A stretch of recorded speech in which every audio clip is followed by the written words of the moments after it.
हम सब अपने जीवन में या तो अपने लिए या जिनसे हम प्यार करते हैं उनके लिए कोई आशीष का या कोई प्रतिज्ञा का, कोई प्रोफेसी का, कोई ड्रीम का इंतज़ार कर रहे हैं कि वो पूरा हो। कोई शादी के होने का इंतज़ार कर रहा है अपने जीवन में, कोई बच्चे के आशीष के लिए इंतज़ार कर रहा है, कोई फाइनेंशियल ब्रेक थ्रू के लिए इंतज़ार कर रहा है, कोई स्पिरिचुअल ब्रेक थ्रू के लिए इंतज़ार कर रहा है। पर हर एक के जीवन में अगर हम देखें, या तो उसने इंतज़ार किया है या वो इंतज़ार में है अभी भी। और हम इस इंतज़ार के समय में क्या करें और कैसे करें, आज मैं उसके बारे में आपसे बात करना चाहती हूँ। हम इंतज़ार कहाँ करें, हम इंतज़ार कैसे करें और हम ये इंतज़ार क्यों करें? ये 3 सवाल हैं जो मैं आज आपसे संबोधित करना चाहती हूँ। और मैं जो वचन आपसे लेना चाहूँगी आज वो है लूका, उसका 24 अध्याय, उसका 49th वर्स। ये तब है जब परमेश्वर क्रूस पर चढ़ाए गए हैं और तीसरे दिन जी उठे हैं।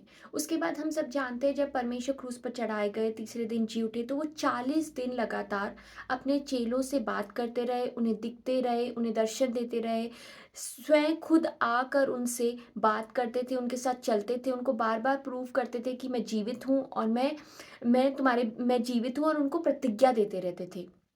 तो ऐसा ही वर्स है लूका 24 का 49।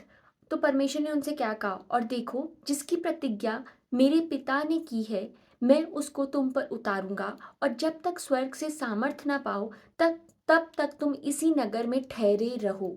मैं ये ठहरे रहो वर्ड को लेना चाहती हूँ आज। तो परमेश्वर ने ये 40 दिन पे जब वो अब स्वर्ग जा रहे हैं, 40 दिन उनसे बात करने के बाद अब वो स्वर्ग जा रहे हैं, और जाते जाते वो उनको क्या कह रहे हैं, उनको कह रहे हैं कि तुम इंतज़ार करो, तुम यहाँ ठहरे रहो, तुम यरूशलेम में ही रहना, और पवित्र आत्मा का जिसे मेरे पिता ने तुमसे वायदा किया है, उस जब तक वो ना आ जाए तब तक तुम यरूशलेम में ठहरे रहना। तो परमेश्वर ने उन्हें क्या दे दिया, एक प्रतिज्ञा दी, पर ठहरे रहने को कहा, एक वेटिंग टाइम भी दे दिया। अब हमें पता है कि जब जैसे ही 10 दिन और बीते और 50th डे पे, 50वें दिन पे, पेंटिकोस का दिन है, जो 120 लोग जब अटारी पर थे, एक घर में इकट्ठा थे, तो पवित्र आत्मा उतरा और उन्होंने पवित्र आत्मा को पाया। बट उनको इस वक्त, उस समय उनको नहीं पता था, इन चेलों को नहीं पता था कि वो 10 दिन का ही सिर्फ इंतजार है और हम पवित्र आत्मा पा जाएंगे। उनको नहीं पता था। बस उनको परमेश्वर ने ये नहीं कहा कि 10 दिन, उनको परमेश्वर ने कहा कि तुम ठहरे रहो जब तक तुम पवित्र आत्मा ना पालो। तो इंतज़ार था यहाँ पे, प्रतिज्ञा थी और इंतज़ार था। ऐसे ही हमारे जीवनों में होता है। हमें कईयों को ड्रीम मिलता है, कईयों को एक प्रोफेसी मिलती है कभी प्रभु के दास से, कईयों को एक वचन मिलता है, कईयों को एक प्रॉमिस मिलता है, या कहीं बिना इन सब के भी इंतज़ार कर रहे हैं कि मेरे जीवन में एक बच्चे की आशीष आए, मेरे जीवन में एक शादी की आशीष आए, मेरे जीवन में एक ब्रेक थ्रू आए। आप इंतज़ार कर रहे हैं, यहाँ परमेश्वर में और एक ब्रेक थ्रू लेवल पे पहुँचने का इंतज़ार कर रहे हैं। हम सब यहाँ पे हैं। तो हम कैसे इंतज़ार करें, आज मैं इसी स्टोरी के द्वारा आपको इंतज़ार के बारे में बताना चाहती हूँ। तो पहला क्वेश्चन, उन्होंने इंतज़ार कहाँ किया? ये चेलों ने जब तक ये पवित्र आत्मा पेंटिकोस का दिन नहीं आया, उन्होंने इंतज़ार कहाँ किया? वचन कहता है उन्होंने इंतज़ार मंदिर में किया और अटारी में, वो अपर रूम जिसे हम कहते हैं इंग्लिश में, अपर रूम में, घर के एक अपर रूम में उन्होंने इंतज़ार किया। जो पेंटिकोस का दिन था, तो वचन कहता है कि आत्मा उस घर पर उतर आया। तो उन्होंने टेम्पल में भी, उन्होंने मंदिर में भी इंतज़ार किया, उन्होंने अटारी में, घर में भी इंतज़ार किया। अगर हम लूका 24 का 53 आयत पढ़ें तो उसमें लिखा है, और वे लगातार मंदिर में उपस्थित होकर परमेश्वर की स्तुति किया करते थे। ये तब है जब 40 दिन बाद परमेश्वर चले गए, और ये 10 दिन का जो पीरियड है जब तक उन्हें पवित्र आत्मा नहीं मिला, जिसके बारे में उन्हें पता नहीं है कितने दिन है, पर जितने भी दिन है वो क्या कर रहे हैं, वो लगातार मंदिर में स्तुति आराधना कर रहे हैं। फिर वचन अगर हम प्रेरितों के काम में देखें, तो वो घर घर में, वचन कहता है अटारी पर, घर घर के अंदर वो 120 लोग इकट्ठे होकर क्या कर रहे हैं, आराधना कर रहे हैं। तो उन्होंने अपना ये इंतजार के दिन, ये 10 दिन जो उनके थे इंतजार के, उन्होंने क्या किया, उन्होंने मंदिर में और उन्होंने घर में इकट्ठा होकर परमेश्वर को आराधना की और परमेश्वर में लवलीन हो गए। उसके लिए वेट करते रहे जब तक पवित्र आत्मा आ रहा है। तो हमें क्या करना है, हमें कहाँ होना है जब हम इंतज़ार कर रहे हैं, जब हम अपनी ब्लेसिंग का इंतज़ार कर रहे हैं, जब हम उस वायदे का, उस ड्रीम के पूरे होने का इंतज़ार कर रहे हैं, तो हमें कहाँ होना चाहिए? या तो हमें प्रभु के घर में होना चाहिए या अपने घर में प्रभु के लोगों के साथ होना चाहिए। मतलब हमारे पास, हम जब वेटिंग पीरियड में हैं, तो आप ये नहीं कह सकते कि मैं तो बस, मेरे को प्रतिज्ञा मिल गई है, अब मैं दुनिया में जाऊँ, मैं जो मर्ज़ी करूँ, ये फिर हम कहेंगे कि हमारी ये प्रतिज्ञा क्यों पूरी नहीं हो रही? नहीं, हमें इंतज़ार कहाँ करना है? या तो हमें इंतज़ार प्रभु के भवन में करना है या घर में प्रभु की उपस्थिति के साथ करना है। उन्होंने पूरी 10 दिन लगातार, वचन कहता है, वो बार-बार मंदिर जाते थे और फिर वो उस घर में 120 लोग लौ लगा के प्रार्थना कर रहे थे। तो इंतज़ार कैसे करना है और कहाँ करना है? सबसे पहले इंतज़ार कहाँ करना है? इंतज़ार करना है, जब आप इंतज़ार कर रहे हैं, तो आप प्रभु के भवन में बने रहें और आप प्रभु के लोगों के साथ बने रहें और आप प्रभु की उपस्थिति में बने रहें। ये था पहला क्वेश्चन, जिसका इंतज़ार था, आप कहाँ पे रहें? दूसरा क्वेश्चन है, आप इंतज़ार कैसे करें? तो आप इंतज़ार कैसे करें? जैसे इन चेलों ने, प्रभु के चेलों ने हमें एग्ज़ाम्पल दिया, हमारे लिए एक एग्ज़ाम्पल सेट किया। उन्होंने प्रार्थना करते हुए इंतज़ार किया। ये नहीं कहा कि खाते-पीते हुए किया, ये नहीं कहा घूमते हुए किया। उन्होंने प्रार्थना में लवलीन होकर स्तुति किया करते थे, ऐसा लिखा है। वो प्रार्थना क किया करते थे, लौलीन होकर वो प्रार्थना कर रहे थे। तब पवित्र आत्मा उन पर उतरा और जितने ही 10 दिन का पीरियड है, वो लगातार हर दिन प्रार्थना करते थे, हर दिन वो मिलते थे और प्रार्थना किया करते थे। वैसे ही हम जब ये इंतज़ार के समय में हैं, जब हम कोई आशीष की बाट जो रहे हैं, हम वेट कर रहे हैं, तो हमें क्या करना है? प्रार्थना में लगे रहना है। और तीसरी बात, हमें क्यों इंतज़ार करना है? क्यों हम इंतज़ार करें? किसी के लिए, इनके लिए तो 10 दिन था, किसी के लिए, अब्राहम और सारा के अगर आप जीवन में देखें, तो उनके लिए इंतज़ार 25 साल का था। 75 ईयर्स में अब्राहम को प्रॉमिस मिला कि उसको इसहाक होगा और वो पूरी जाति-जाति के, उसके जो बच्चे होंगे वो जाति-जाति के कण को बहुत ज़्यादा होंगे। पर उसको वो प्रॉमिस कब पूरा हुआ? जब वो 100 साल का हुआ। तो 25 साल का इंतज़ार। तो क्यों? क्यों इतने सालों का इंतज़ार? क्या परमेश्वर करना नहीं जानता? क्या परमेश्वर को समय के बारे में नहीं पता? उसको पता है, उसको अच्छे से पता है। ना वो जल्दी करता है, ना वो देरी करता है। वो बिल्कुल सही समय पर है। हमें लगता है कि हमारे लिए बहुत देर हो चुकी है, हमें लगता है कि कैसे इतने साल परमेश्वर आपने मिस कर दिए?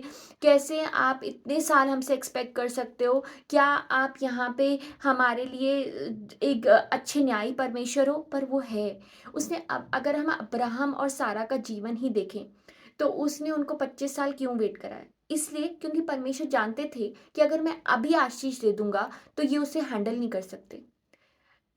कहाँ से पता चलता है कि ये क्यों नहीं कर सकते? क्योंकि 11 साल के बीतने पर ही सारा ने कहा कि मुझे, तू मेरी दासी के पास जा, हाजिरा के पास, और उससे बच्चा करके मुझे दे दे। और उसकी वजह से इश्माएल हुआ। तो वहीं पे पता चलता है कि सारा का विश्वास अभी तक उतना नहीं था। उसको अभी भी विश्वास नहीं था कि प्रभु करेगा। उसके अंदर अभी भी बहुत सी चीज़ें थी जो उसको शरीर पर यकीन रखने पे मजबूर करती थी, आत्मा पर नहीं। वहीं पता चलता है कि उसका कैरेक्टर जो था, उसका जो अंदरूनी इंसान था, वो परिपक्व नहीं था और प्रभु अभी उसको इसहाक की आशीष नहीं देना चाहते थे। तो वैसे ही परमेश्वर ने यहाँ पे 10 दिन का इंतज़ार क्यों किया? परमेश्वर उनको दूसरे दिन ही दे सकते थे। जैसे ही परमेश्वर ने कहा कि तुम इंतज़ार करो, मैं दे दूँगा, दूसरा दिन हो सकता था। क्यों 10 दिन का इंतज़ार? क्योंकि परमेश्वर चाहते थे वो ये 10 दिन मुझ में लौलीन हो जाएँ। वैसे ही आपके जीवन में इंतज़ार हो सकता है 1 दिन का हो, इंतज़ार हो सकता है 10 साल हो चुके हों, इंतज़ार हो सकता है 20 साल हो चुके हों, इंतज़ार हो सकता है 1 साल का हो। पर परमेश्वर को पता है कि आप कब उस ब्लेसिंग को हैंडल कर सकते हो, उस आशीष को हैंडल कर सकते हो, तो वो तभी देगा, उससे पहले वो कुछ नहीं देने वाला। तो हमें क्या करना है? मैं आज आपके साथ ये कहना चाहती हूँ कि आपको कोशिश करनी है कि आप जल्दी-जल्दी परिपक्व होते जाएँ, कि आप उस ब्लेसिंग को हैंडल कर सकें।